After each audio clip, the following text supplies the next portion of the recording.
Assalamualaikum warahmatullahi wabarakatuh. Untuk pertemuan kali ini kita akan membahas materi sebelumnya, yaitu termodinamika. Materi lanjutannya yaitu mengenai siklus Carnot. Ya, apa itu siklus Carnot? Nanti kita akan lihat materinya berikut ini. Nah, adapun tujuan pembelajaran kita kali ini, yang pertama, kalian bisa menentukan nilai efisiensi dari sebuah mesin, serta menentukan nilai usaha, kalor, dan suhu berdasarkan siklus Carnot. Pada saat belajar termodinamika, kalian akan menemui gabungan proses-proses yang akan kembali ke keadaan semula atau siklus yang dinamakan dengan siklus Carnot. Siklus Carnot inilah yang dapat digunakan sebagai acuan untuk membuat mesin kalor. Siklus Carnot terdiri atas 4 proses, yaitu 2 proses adiabatik dan 2 proses lagi isotermal.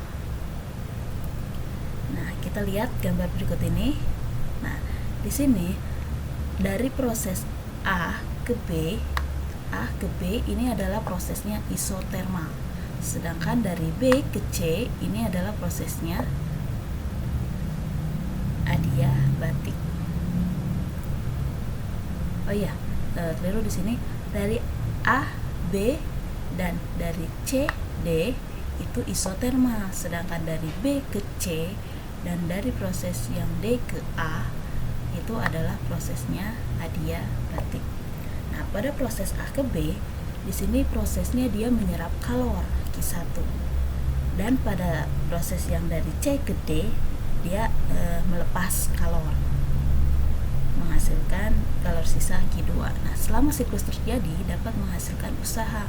Besar usahanya di sini adalah Q1 kalor masuk dikurangi dengan jumlah Q kalor yang keluar, atau W sama dengan Q1 dikurangi Q2. Nah, mengenai mesin kalor, apa itu mesin kalor? Nah, sesuai dengan siklus Carnot, maka dapat dijelaskan prinsip kerja dari mesin kalor. Mesin kalor menyerap kalor dari reservoir bersuhu tinggi T1 sebesar Q1. Mesin menghasilkan kerja sebesar W atau usahanya nilai W, dan membuang sisa kalornya ke reservoir bersuhu rendah T2 sebesar Q2. Dalam hal ini tidak ada sebuah mesin yang memanfaatkan semua kalor yang diserap Q1 untuk melakukan kerja atau usaha W. Pasti selalu ada yang terbuang. Artinya, setiap mesin kalor selalu memiliki efisiensinya. Nah, bagaimana untuk menentukan nilai efisiensi mesin? Nah, di sini untuk menentukan nilai efisiensi mesin, persamaannya adalah efisiensi mesin sama dengan usaha, W itu nilai usaha tadi ya, per Q1 itu adalah kalor yang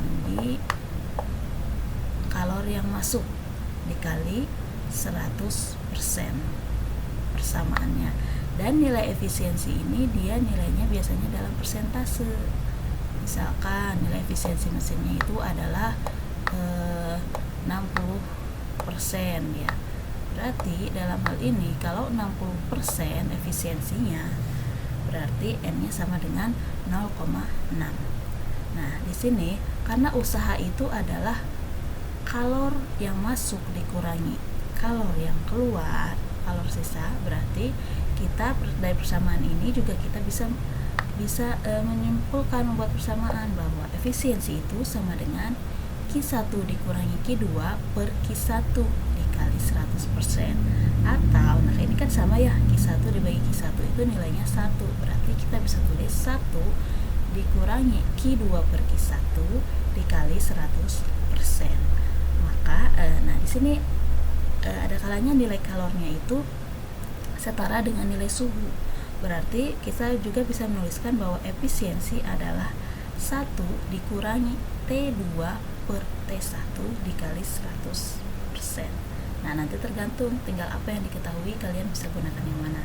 Bisa yang ini, yang usaha yang diketahui, atau misalkan dari nilai kalor yang diketahui, berarti menggunakan persamaan yang kedua ini. Atau nilai suhunya yang diketahui, berarti gunakan persamaan yang ketiga pilih nanti yang mana yang digunakan sesuai dengan yang diketahui dari soalnya.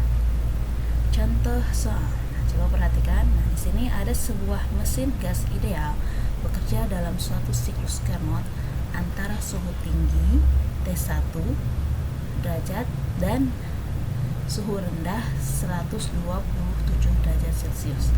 Jika mesin menyerap kalor 60 kilokalori pada suhu tertinggi dan membuang kalor 48 kilokalori, hitunglah A. usaha yang dihasilkan dalam satu siklus, B. efisiensi mesin tersebut, dan C. besarnya suhu tinggi. Nah, kita ketahui dulu di sini suhu keduanya, suhu rendahnya adalah 127 derajat Celcius. Kita ubah dulu ya satuan Celcius menjadi Kelvin. Dari Celcius ke Kelvin itu caranya adalah dengan ditambah 273 ya. Nilai Celciusnya 127 ditambah 273 hasilnya 400 Kelvin. Q1 60 kilokalori, Q2 48 kilokalori. Yang ditanyakan yang A adalah usahanya, yang B adalah efisiensi mesin, dan yang C adalah suhu yang tertinggi, suhu pertama. Nah, di sini kita ketahui bahwa usaha adalah selisih antara Q1 dikurangi Q2, berarti 60 dikurangi 48 hasilnya 12 kilokalori. Itu tinggal menyesuaikan saja satuannya dengan yang ada. Nah, yang B yang ditanyakan adalah efisiensi. Nah, ini karena kita yang diketahui di sini adalah nilai dari usaha dengan kalor yang masuk, berarti efisiensinya kita gunakan nilai yang ini. Efisiensi sama dengan usaha dibagi kalor yang masuk dikali 100%. Tadi usahanya itu adalah nilainya 12.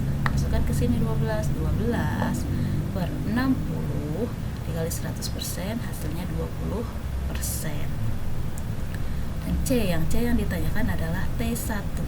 Nah, karena yang ditanyakannya suhu, berarti kita bisa menggunakan nilai efisiensi dari yang suhu diketahui. Efisiensi sama dengan 1 dikurangi T2 per T1 dikali 100%. Nah, tadi kan efisiensinya udah diketahui ya, efisiensinya adalah 20%. Masukkan ke sini. Efisiensinya 20% sama dengan 1 min. Suhu tertingginya adalah 400 per T1 dikali 100%. Nah, nanti ini kita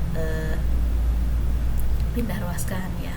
Yang min 400 per T1 sama dengan ini kan nilainya 1. Nah, ini 0,2 itu dapat dari sini. 20% itu setara dengan 0,2 ya. Nah, berarti T1 sama dengan, kalau ditanyakan T1 berarti 400 dibagi 0,8. 0,8 itu dapatnya dari sini. 1 dikurangi 0,2 adalah 0,8. Maka 400 dikurangi 0,8 hasilnya 500 Kelvin. Kalau kita ubah ke Celcius, 500 Kelvin itu setara dengan 227 Celcius. Berarti suhu tertingginya adalah suhu awalnya adalah 227 dan suhu yang keduanya adalah 127 derajat Celcius. Nah, itu untuk penjelasan mengenai siklus Carnot. Untuk latihannya, silahkan kalian kerjakan tugas ini, ditulis di buku tulis kalian masing-masing, dan kirim jawabannya di Texas Learning. Oke, Ibu akhiri pertemuan kali ini. Assalamualaikum warahmatullahi wabarakatuh.